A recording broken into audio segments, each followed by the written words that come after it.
Sugsug walaal ogeysiis muhiim ah ma tahay arday u baahan inuu barto farqixinta iyo shuruucdeeda waliba adigoo gurigaaga ama goobtaada shaqo jooga. Haddaba haddii jawaabtaada haa tahay waxaa si rasmi ah noogu furmay diiwaangelinta gruubkii 16aad ee online-ka waana casharo duuban oo sharxan oo shuruuc wataan kuwaas oo ay horey uga aflaxeen kumanaan arday Soomaaliyeed ee joogo daafaha dunida. Koorsadan waa muddo 2 bil oo kaliya taas oo damaanad buuxa ka sii doonta fartaada haddii adigu aad dadaasho.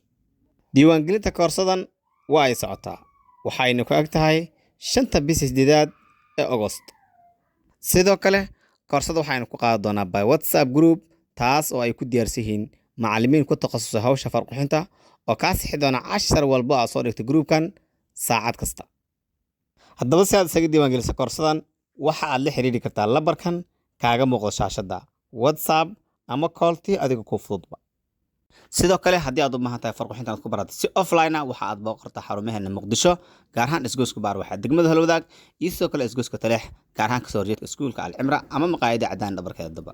Ugu dambeyn gabagabada koorsadan waxa aad awood u yeelan doontaa insha Allah inaad samayso saxiix adiga ku gaar ah kaas oo ku fadhiyo sharci lagana koobiye kana nigana waxaan kugu saacido doonaa nashqada iyo design insha Allah muuqaalkan like sar sidoo kale waa saaxiibada si ay kaga faa'iideystaan dadka jecel farqixinta iyo wixii la mid ah mahadsanid.